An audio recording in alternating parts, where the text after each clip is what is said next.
Welcome to the Bank Marketing Show, the podcast that engages and informs you for success in today's marketplace. It's the show that will make you a better marketer with trends, tactics, and inspiration from experts and industry leaders. If you're wanting to impact your personal success and position your bank as the best choice in your market, you're in the right place. Now let's dive into today's show with your hosts, Chris and Dan. Well, welcome everybody to another episode of the Bank Marketing Show. Excited to have this conversation today. We've got a great guest with us. I think this will be really exciting. We're all talking about content today. All your content questions, answered. It's an all too nebulous one for a lot of our listeners, Dan. So I think you're exactly right. I'm excited about this as well. Well, Shondell, we want to welcome you. We are so excited about having you with us, and like we said, this will be a fun one today. Thank you so much for having me. Absolutely. Well, let me give our listeners kind of a quick rundown of who in the world you are. So, so let us introduce Shondell Varcianna. She's the owner of Varci Media, and you're in Atlanta, based out of Atlanta, I believe. Okay. Yeah. So, and Varci Media is a content writing company that helps financial institutions, which are our listeners here, to save time by writing content that speaks to their target audience. And I know we're going to go a lot further in discussion about that. So that's going to be great stuff. Yeah. Shondell, you and your team have transformed a lot of client blogs and content of all sorts into solution systems and providers for your customers. So great fit, and we're excited to have you today. Thank you. Thank you so much. Love talking to you guys. Wonderful. So as we were kind of doing our pre-show here a little bit, we were talking about this and kind of making the big picture connection here. And so let's start a little bit and kind of tell us your overview of content marketing, kind of the nuances of marketing as it is particular to financial institutions. Because as we were saying, if it's a tire shop or a bakery, there are no major issues with compliance or anything else. So kind of give us your perspective of that a little bit as it is for financial institutions. Yeah. So content marketing on a whole, I'm always a big advocate of anytime a financial institution is putting content out there, it's got to be speaking to a direct audience. And because they've got multiple niches, you've got to write different or provide different pieces of content for each of the niches. So, a first-time home buyer that's, between the ages of 30 and 40 has different questions than a 55-year-old who may want to downsize because their kids are out of the house. So those are two different complete audiences. So one piece of content will not speak to both of those audiences. And if you try to speak to both of those audiences with one piece of content, you'll lose one of them. So it's always important to speak directly to the niche that you are trying to communicate with, because they'll have different questions, they'll have different complaints, they'll have different misconceptions. So the content always has to be tailored to whoever it is you're speaking to. Absolutely. And I know that in your world as well, from a dancing on the compliance dance floor, area, that so much of it is what you can say, what you can't say, what the approaches are, all of those kinds of things. So would you say that's correct and a constant part of what your processes are about as well? Yeah, so we do a lot of legwork up front before we even start writing for our customers. We do an extensive client content brief, which just gets a bunch of information about the institution as well as their target audience, so we could bridge that gap. On top of that, we typically do editorial calendars, so they know the kind of content that we're going to be writing in September. Because we've already come up with topics, we've already given them the outline. So the yes and no in terms of what we can say and what we can't, is all of that is done up front before we even start writing. So they're fully aware of what's coming in the calendar because we've done all of the work up front. It's already been approved by compliance before we even start writing. So that's very specific to each of the institutions because they each have different target audiences and different things with compliance. So we do a lot of that legwork upfront before we even start writing. We have to avoid all of the back and forth when we finish writing. So that makes great sense. Yeah, I was going to say that, and then there's compliance is a little different depending on the institution, right? I mean, there's the regulations that are obviously the same across the country, but the way those are kind of, I don't know, enforced isn't the right word, but the way those are looked at or interpreted tend to vary a little bit. I know I've worked with some banks that we just maybe avoid the obvious of not over promising financial health and things like that versus or talking specifically about the rates or making sure like the NMLS number is there. Yes. But that's a great approach to just like get to know the institution you're working with first and kind of what their comfort level is. And absolutely. And then we've got some institutions that tell us from the beginning, because we ask part of our client content brief, there's specific words with some of our clients that we can't use at all. So we get that up front so the writers and editors know, okay, like automatically, if you see these words have to be eliminated from the content. So some of our client base, they're more strict depending on what we're writing about, if we're talking about a specific campaign. So all of that is very customized and based on the individual institution. So it's not a blanket approach because, like you said, they're all different. Shondell, one of the things that you mentioned to Dan and I also was that obviously most of our bank clients and yours as well can and do have more than one niche. Yes. But that said, Dan and I talk a lot about what's your superpower. Let's take what that is and create your personality, your messaging, and your marketing around what that is, because every bank sells money. So, what is that? Are you dynamic at ag lending or, whatever the area of specialty may be? Mm-hmm. And you make a great point in your example about the various mortgage audiences. Yes. That even within that, there are various niches. So talk a little bit more about each financial institution having multiple niches and kind of how you approach that. So you approach it. We typically approach it based on what they're focused on right now. Like what product are you trying to push? Who are you trying to communicate with right now? Usually they are working on a few audiences at a particular time. So we have to get to know each of those audiences because we have to find out what they want to know. So I'm a big proponent of anytime we're writing content, you should just become a part of the conversation that your ideal customer is already having. Like nobody wakes up one day and says, I'm going to buy a house. They've probably stalked realtor.com. They've spoken to a real estate agent. They've checked out some neighborhoods before they come and get a mortgage. Now, you want to be a part of the conversation that they're having when they're doing their research, when they're talking to their friends, when they're online, asking questions, when they're on forums, when they're in Facebook groups trying to get some information on how to buy a house. You want to be a part of that conversation. So naturally, they will come to you to get that mortgage because most people aren't buying houses with cash. So we know they need to get a mortgage, but you need to be in front of them when they're asking these questions, things that they may be complaining about, misconceptions that they may just not know. They may think that they have to have a certain credit score, but that might not even be true. So being a part of that conversation and being that expert is what's going to help. It's like being a part of their journey. And with institutions, you can be a part of someone's journey from 18 until retirement because you've got the products to last people even before. Kids, parents are opening bank accounts for their kids. And then, they get married, they need a car, they need a house. There's just the whole gamut of products that you can help them with. So it's being a part of their journey so that you can fill those gaps along the way. And that just comes from building relationships with them and getting to know what it is they want and then providing content based on what it is they're talking about. That's a really interesting point you just made about content being, a key kind of driver of the relationship. Yes.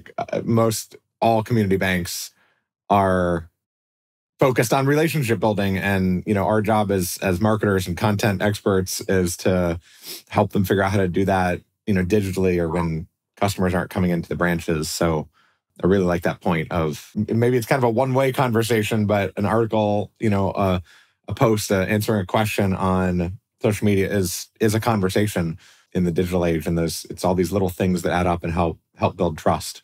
Yes, exactly, and that's why I always say be a part of the conversation that they're already having, because then you don't need to think about topics. You're talking about what they're talking about, not what you like, not what you want to talk about, but you're a solution provider for your ideal customer is really what content should be. Providing that. So you're bridging the gap between what you have and what it is that they want through content.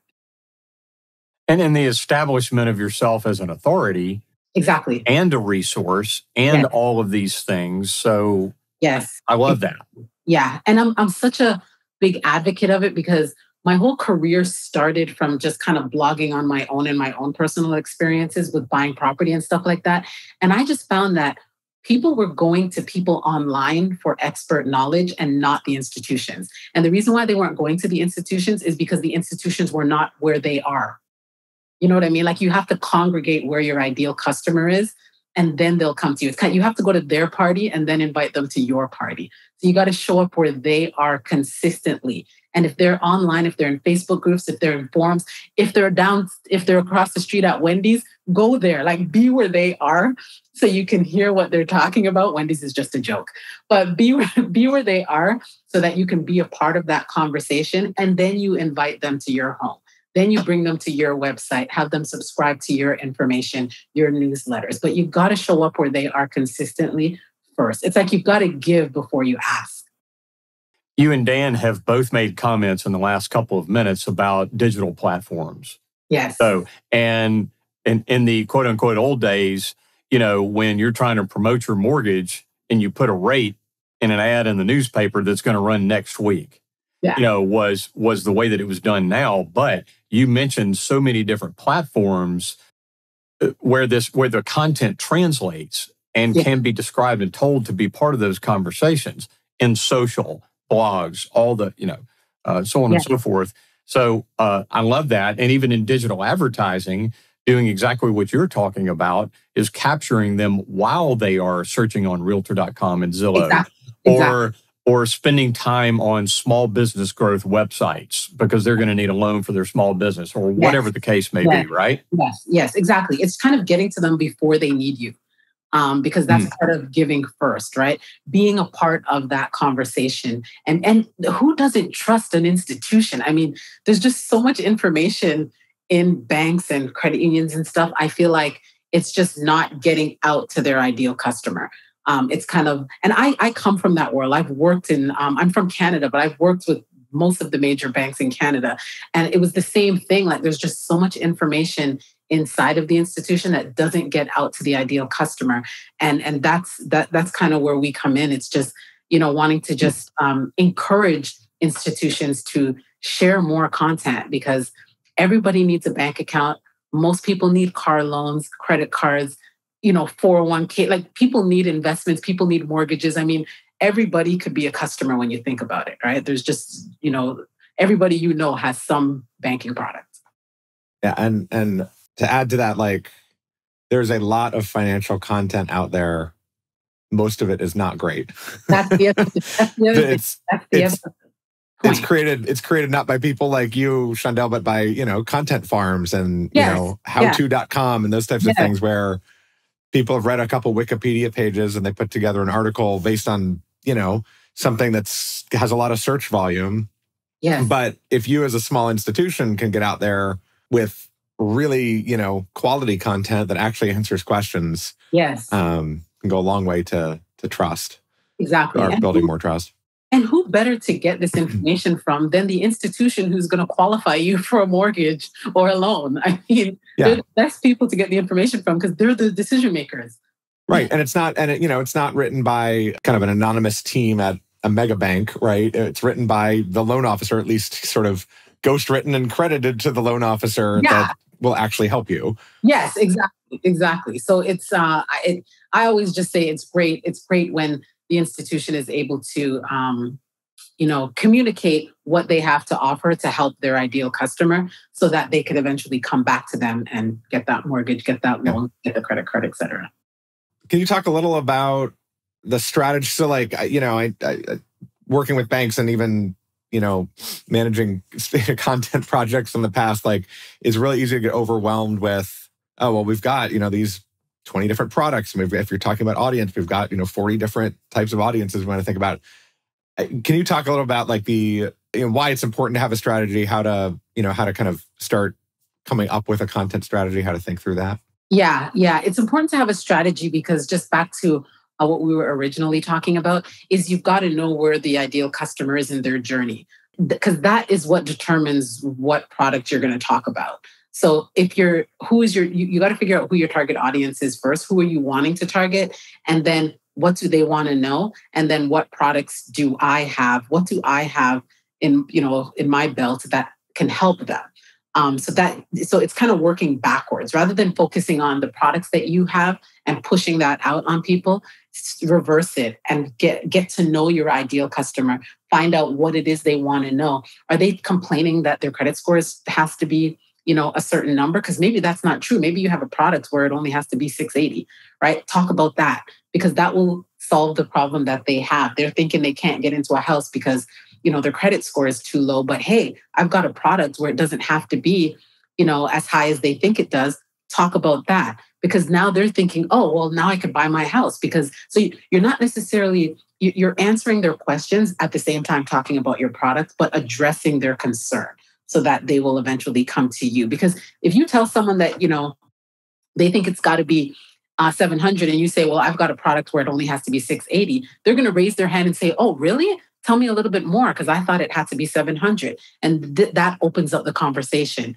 And then eventually, they're going to come to you for a mortgage because you're providing them with all of this information. Why wouldn't they? That's human nature. When people give, we kind of feel like we've got to give back. So that's why my approach to always give first through content, through education, but making sure it's strategic and answering the questions that they have or things that they're complaining about. So, if you're not sure what your ideal customer wants, you got to show up where they are consistently. So Facebook groups are huge to find out what your ideal customer wants. Forums, wherever they're congregating is where you need to be consistently so you can listen to what it is they're talking about. What are they complaining about? What questions? You're going to start to see patterns when you hang out where your ideal customer is. And that is where your content topic should come from. Exactly what it is they're talking about and be consistent with it. Well, yeah. So I was actually going to ask you about that. So maybe paint a picture for what you mean by consistency. I know that I was presenting at a State Banking Association conference just a few weeks ago, and someone in the audience at the end of it was asking about, well, how often do we need to be putting blog content and other things on our website out there and all that? And I said, well, on your website right now, this was not a client of ours, by the way. So what was the most recent one? And they were like, oh, January of what? I was like, okay, we'll just stop right there. Right. So, you answered my question. So talk a little, you were just talking about consistency. Yes. What does that look like in your ideal world? So for blog posts, I would say minimum once a week, social media multiple times a day. It's just because there's just so much noise out there. Now, with blog posts, content on websites should always be repurposed, updated, repurposed to do different things. Like we typically will write a 750-word blog post for our clients. Take that one blog post and turn that into 2 weeks worth of social media posts. Take snippets from it, take paragraphs from it, turn them into questions. There's so many different things you can do. Break it up and turn that into social media posts with a nice graphic. Ask some questions based on the blog post. So repurpose that content. I've seen some of our institutions turn some of it into audio posts. I've seen them turn it into video posts. So you can really I've seen them turn our content into brochures, marketing materials, like repurpose content. It shouldn't just be, write something and then just put it on your website. Use it to do other things to bring people back to your website.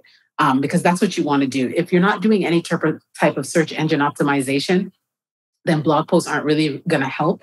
So I would focus more on the social media posts. And yes, I would definitely post multiple times a day. And it doesn't have to be complicated. It could be questions. It could be polls. It could be an infographic. It could be a study, a link to a study that you may have done or some market research that you've done or some research you've done on a client. It could be a snippet. So it doesn't have to be like a well thought out, written, 300, 400 word post on your site.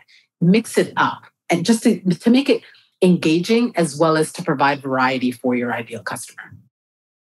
Yeah, I think that makes sense. And the essence of what you're talking about is back to your strategy point about having it planned out. Yes. Well thought out. Yeah. And not responsive and all of that, because we're all busy in today's professional environment. Yeah. And certainly bankers and credit union folks are extremely busy. And if it's I'll get to it when I can get to it and create some other content or get somebody on our team to create it. Yeah. Man, it just, you look up and it's been a month. It doesn't happen. Yeah, it doesn't happen. Not an extra week, but an extra month, yeah. Right? Because you're busy. I mean, all we do is content, and it's a lot of work. So to wear the multiple hats where you've got to do content, you've got to be doing a whole bunch of other things, it does become really difficult. And there are a lot of scheduling apps that you can schedule posts out for 2 weeks at a time. So you're not doing it every single day. If you do use one of the scheduling apps, someone does need to be tasked to answer comments. So that is where a lot of topics can come from as well, and that's where a lot of potential customers can come from. So don't ignore comments, questions that people ask in the comments. Like their comments, respond to their comments, because that helps to get more engagement on your post, especially if you're just doing organic. So definitely, I would say take time. If you're scheduling posts, take time every day to respond to comments and questions people have. Yeah, I usually recommend somebody at the bank does the comments. How do you, Yeah, I do. I recommend that somebody at the bank does the commenting. They don't necessarily have to do the scheduling of the post, but the commenting, the questions, because, I've seen, meetings happen through comments. Right. So that it is hard to outsource that. I do suggest that somebody internally does that. I also suggest that if you're going to be doing the strategy that I suggested, where you kind of go into, I don't know if I mentioned this, but I always do with my messaging is always, if you're wanting to get to know your ideal customer and you're joining Facebook groups where your ideal customer is, I do suggest that somebody internally do that as well, because it's coming firsthand from you. Because it's also part of building the relationship. So joining these forums, joining these Facebook groups, being a fly on the wall to listen to what it is they're talking about is helping you get to know your ideal customer. Mm-hmm. And depending on the position that you have, it may be better for loan officers. They can comment on some of the questions that people have. They can answer some of those questions, because now you're getting to know your ideal audience on a different level. So that when they're ready, they can message you to get that loan, to get that mortgage. So that's just part of my Facebook group strategy, but that should always be somebody internal. Okay. How do you recommend banks get started with Facebook groups? I mean, Facebook's got a pretty good search function, but what kinds of groups are typically out there? Yeah, depending on what you're focused on, sticking with the home buying example, there's tons of home buying Facebook groups. There's a lot of them. I would suggest joining the ones that have the most people and are most active. So most active meaning they post multiple times per day. And then you can see how many people are in the group just by searching first-time home buyer Facebook groups or investment. So people who buy investment properties, if that's your target audience, you can just search for that on Facebook and a bunch of groups. Bigger Pockets is the largest real estate Facebook group for investors. The last time I checked, there was 30 or 40,000 people in there. So these are people who, everyone in there is either wanting to buy a rental property or already has rental properties. So if your target audience is people who are buying rental properties, that should be one of the groups that you should be a part of, just to listen to what people are talking about. And if you're a loan officer, you would want to answer some of those questions. Now, when you do this Facebook group strategy, make sure that your Facebook page has everything about you, exactly what you do, your contact information, your email, to make it easy for people to get a hold of you. Because people will check out your page if they see you in a group consistently and you're answering questions and things like that. They'll eventually check out your page. And you always want to make it easy for people to contact you to continue to build that relationship. Social media is great for building relationships, but you always have to remember you've got to take the relationship off of social media, because you don't own social media. If your page gets hacked, if if anything could happen. So the goal is to build a relationship on social media and then get them off of social media, get their email address, get their contact information. So now you own that list and you can communicate with them off of social media.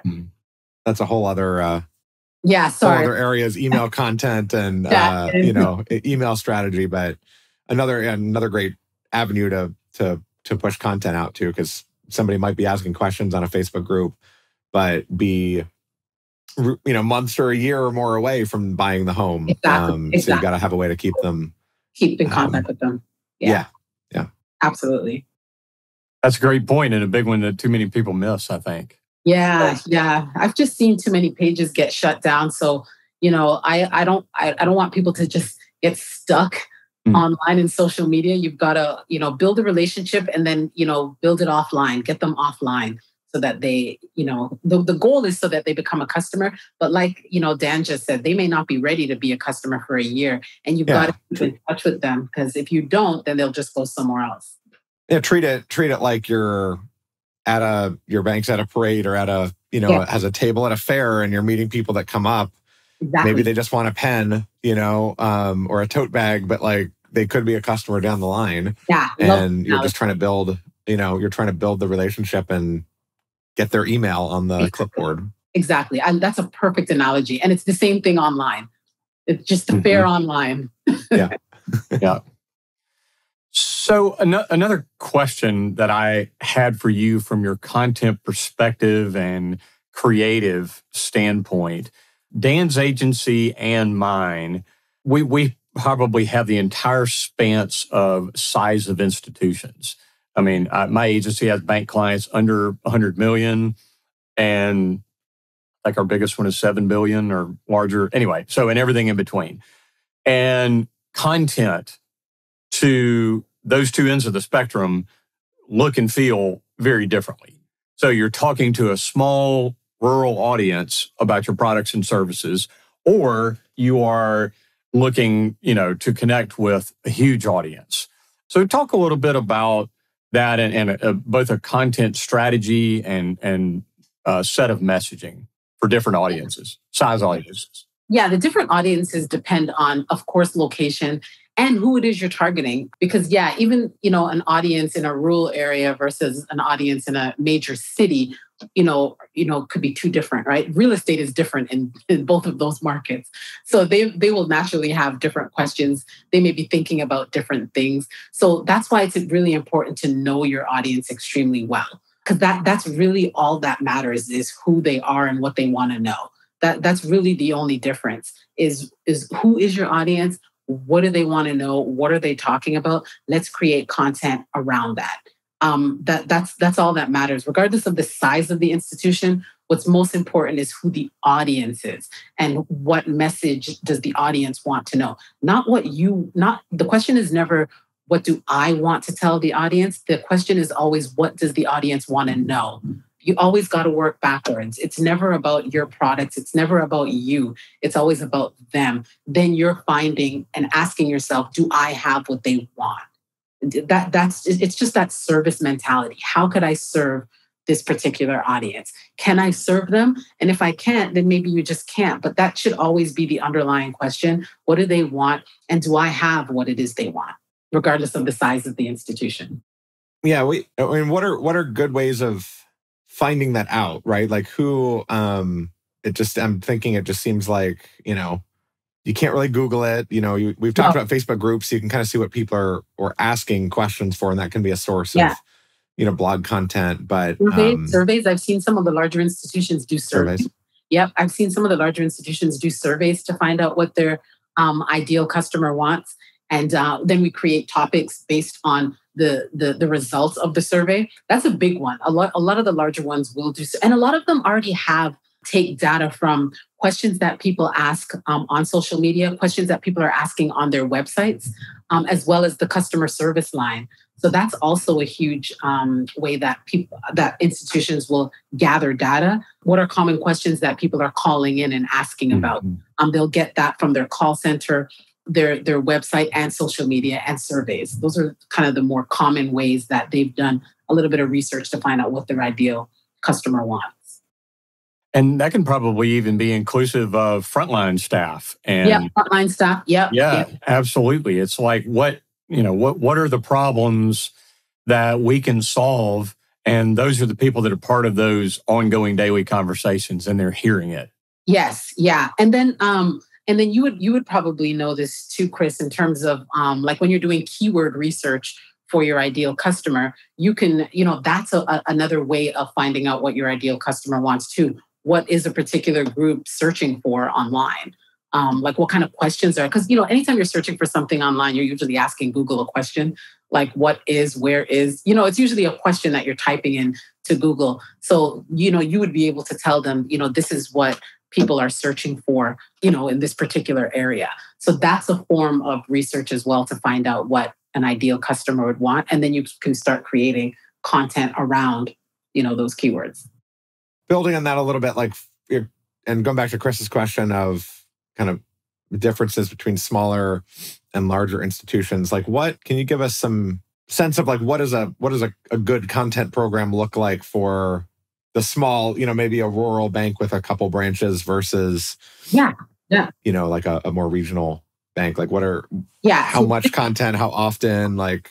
What does that look like? So for a smaller institution that maybe has one or two people working in their marketing department, they would probably be more focused on organic type content where, they're creating blog posts and sharing that on the social media sites that their ideal customer is on.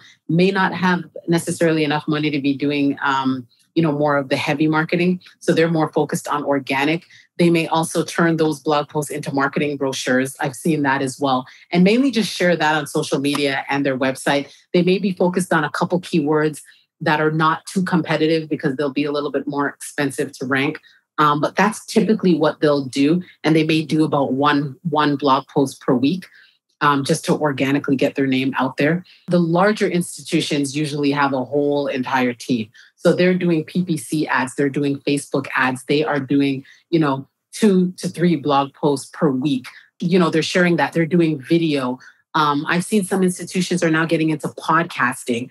So depending on how large their team is, that determines how much advertising they're able to do. But that's typically what a marketing plan would look like for a larger institution. They're doing the whole gamut of marketing. They're not just doing organic, but the PPC and the Facebook ads will bring you the business right away. And then the organic is what helps to build the relationship over a period of time. So they're doing a combination of it all because they've got the money too. So that's usually the differences that I've seen. What have you seen, Chris? Are you seeing that type of dynamic?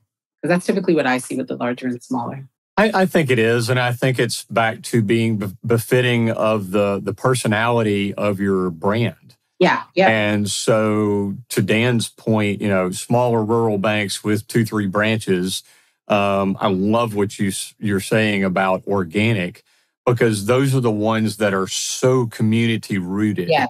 And they need to speak that out and tell those stories.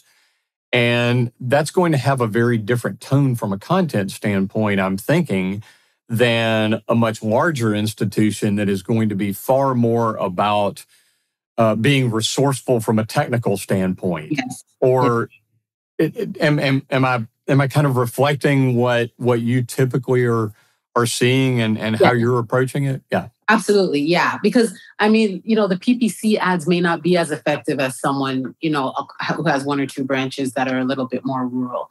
Their audience may not even be on Facebook. So Facebook ads aren't even going to make a difference. So bringing it back to, where the audience is located, you've got some branches where, I haven't been in a branch in a long time, but you've got some rural branches where, their clientele, they still want to come into the branch. Like they still want to, they enjoy that interaction. Mm-hmm. So Facebook ads, they're not going to see them. But a nice brochure when they walk in, they would like that. So you would have to know your audience and what it is they want and target and tailor your marketing to that.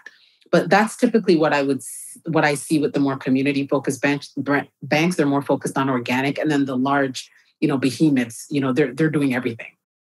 And even the personalities and the people literally. So, they may know Shondell or Dan that is a loan officer down at the branch. So, yeah.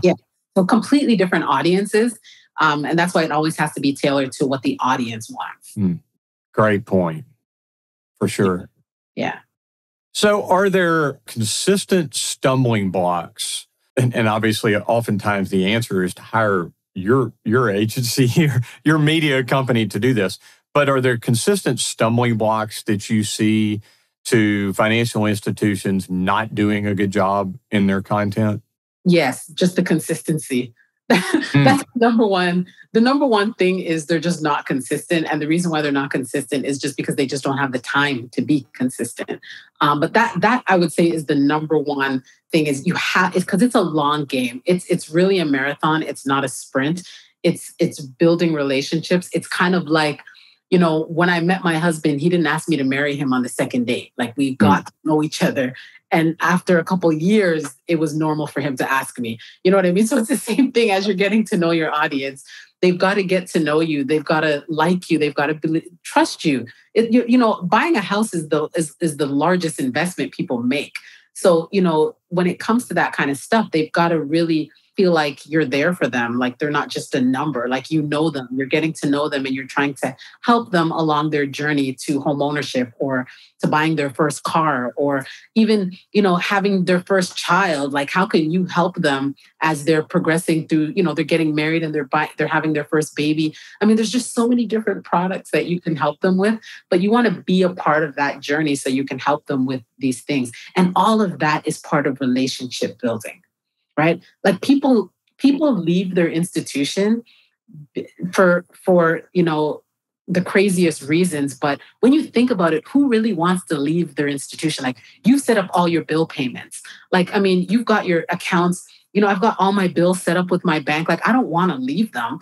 Right. But if they do something that really gets me upset or they just aren't, involved with where I am in my journey and another institution comes and they seem to really get me and are interested in who I am and where I'm going, maybe I might change my bank accounts and, now I got to register all my bills with the new bank because when people feel like their institution knows them, it makes such a huge difference because then you feel like you're not a number, right? They're helping me get a business loan if that's what I need. They're helping me buy my next car. They're helping me buy my next house. That's what we want. At the end of the day, nobody wants to feel like a number. So it sounds like your gold nugget advice to a lot of our listeners that are not there yet or are not doing it consistently or are not doing it strategically is just start. Yes. Just get started somewhere. My grandfather told me when I was the goof off college freshman, he said, son, just do something. Yes. Yeah. Don't just, Don't just sit, just do something. Even if it's the wrong thing or it's not great, just do something. So is that the advice? Yes, because you can only make things better when you start, right? You can't tweak, you can't improve if you're sitting on the sidelines, all right? You won't know what works until you put something out there. Then you can tweak it, make it better. You know what I mean? Like your content, 5 years ago is not going to be as good as your content today because you know more about the audience today than you did 5 years ago. So it should always be getting better. It should always be tweaked. It should always be changing. So it's continuing to change with your audience. You're going on the path where your audience is going. So, but if you don't start, then you're never going to really know what works from what doesn't work. I think it's stepping over that fear factor. Absolutely. It's that perfection of, it's got to be just right. It's got to be, it's like, no, just start. Yeah, exactly. That's, you have to just start. Action is better than perfection, in my opinion, because you'll get stuck in trying to make things perfect and just never do it. Yeah, the inertia and the consistency are the hard part. Not, like when you get the first article written and the second one is like 20 times easier, right? Exactly. The actually writing it is easy. It's just the doing it repeatedly, getting started, Yeah. And then I think I just put a poll up the other day on Facebook and I was asking, why aren't you consistent with your content? And, the number one, it was number one and number two is they don't have time as well as they don't know what to write about. And so that's back to my original. You never need to think about what to write about. If you're thinking about what to write about or what type of video to produce, it's just because you're not in front of your target audience. That's what you should be thinking. Because oftentimes we'll rack our brain and we'll say, okay, I wonder if they want to know this. No, don't think about what they want to know. Just go where they are and find out what they want to know. That's the best way to create content that resonates with your audience. Go where they are. Such great advice. For sure. I love that. And that's even true for us as agencies. Absolutely. As well as it is for our clients, for financial institutions in general. Absolutely. For anybody who's in business, that's just that's any type of content that you're creating. I mean, you just got to create what they want, not what we want. We're always stuck on ourselves. We think about ourselves most often. So we think, but we may not be our ideal client. Remember that, right? Chances are we're not. So that's why you always got to focus on them, not you. Wonderful. Shondell, there's been so much great information in here. And I know that this is one of these categories where we could just keep going and keep going. So such valuable stuff that you bring to our audience here. So can't thank you enough for that. Thank you so much. Absolutely. I love talking about content. Yeah. Yeah. Well, we love before we got started, you relayed to Dan and I about how passionate you are. And that's very obvious and really a cool thing that you bring to everyone. Thank you, guys. Yeah. And we're creating content while talking about content. So it's exactly. very meta here. There you go. That's right. This is great content. Good stuff. Well, we love to ping a few lightning round questions to our guests here to let us get to know you a little bit better and to get some additional chunks and valuable stuff from you. So are you ready for our lightning round? Absolutely. Great. So share if you will, a personal best and a business best with us. Okay, so like a personal best that I'm proud of? Sure. Is that what you mean? Okay. I retired my mom in 2011. That was a huge accomplishment. I had been planning that since I was 12. So being able to do that in 2011 I was raised by a single mom. So, that was difficult. So I was able to retire her back in 2011. And that was, I think that's still my biggest accomplishment besides having children and getting married. But, doing that for her was huge for me. That's great. Yeah. And what about a business best? A business best, I would say, leaving I was born in Toronto, Canada. I would say leaving Canada and moving to Atlanta to start a business, I would say was a personal best because I was pregnant when I moved here too. Oh. So, so that was, a little scary because in Canada, it's universal healthcare. And when I moved here, the plan was not to move to America pregnant, but it was just, when we got our, when we went through our interview with the U.S. immigration and all of that stuff, I found out I was pregnant after they told us we could move. So my lawyer was like, you might as well have the baby in the U.S. and not Canada. So anyways, when we moved here, I had to deal with health insurance and no one wanted to insure me. It was just a mess. So thankfully, my daughter and I have a son now, they're all healthy. But I think that was probably my best business was just, moving to a different country and starting a business. Well, it's kind of like what we were talking about a little while ago. Just do it. Just do something. Yeah, just and do it. You had to make a move. I've wanted to live here for so long. So this was a 13-year dream that it took 13 years for me to move here. So I think that's probably my proudest business. Just doing it, just moving here and starting a business. Your courage paid off. It did, because I'm here with you having a great discussion of the same business that I started when I moved here. So love that. All right. Well, can you give us a favorite book or other resource? Yeah, I read a lot. I would say, oh gosh, I have so many favorite books, guys. Oh my gosh. Can I give two? It's too much? For sure. We'll allow it. Yeah. I would say Think and Grow Rich by Napoleon Hill and Rich Dad, Poor Dad by Robert Kiyosaki. Those books completely changed my life. There's a whole bunch that changed my life too, but those two are, in terms of mindset, yeah. Mindset and just groundwork for conducting your professional life. Oh yeah. Those are mind-boggling books. Love that. Yeah. So can you think of a piece of advice that you've received that was maybe the most impactful advice you've gotten? The best advice, I always be true to who you are, I would say, is the best advice. It was a friend that said that to me like a while ago. Like, never be afraid to go after what it is you want. And that was huge for me, especially since I've wanted to live here for so long. And it was just, it's tough. It's tough quitting I was working for the federal government in Canada. So to quit that stable job and kind of go out on my own, and that wasn't easy. And then coming here pregnant, that wasn't easy at all. So, but that advice always stuck with me, because I always think, what's the point of living if you're not doing what you really love, right? I feel like you're waking up every day for what? Like, you've got it, and you have to be happy, because if you're not happy, what's the point?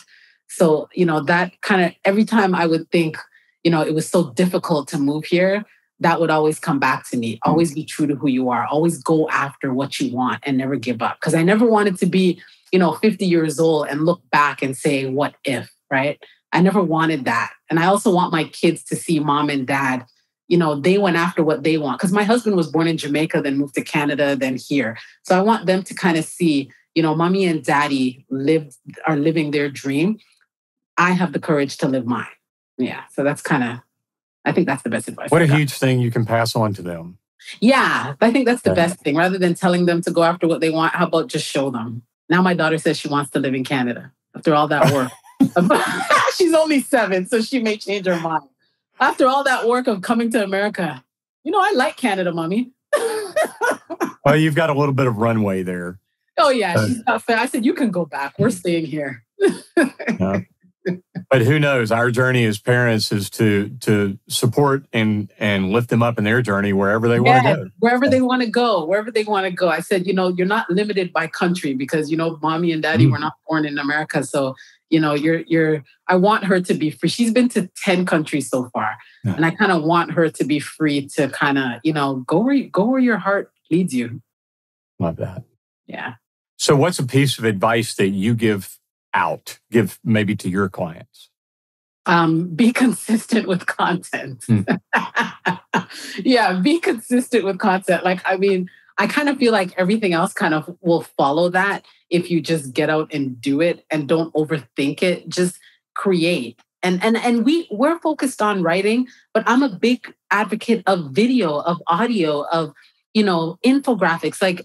We're just focused on content because focusing on more than that is a little much. But, content is not just written word. Netflix provides content through TV shows and movies.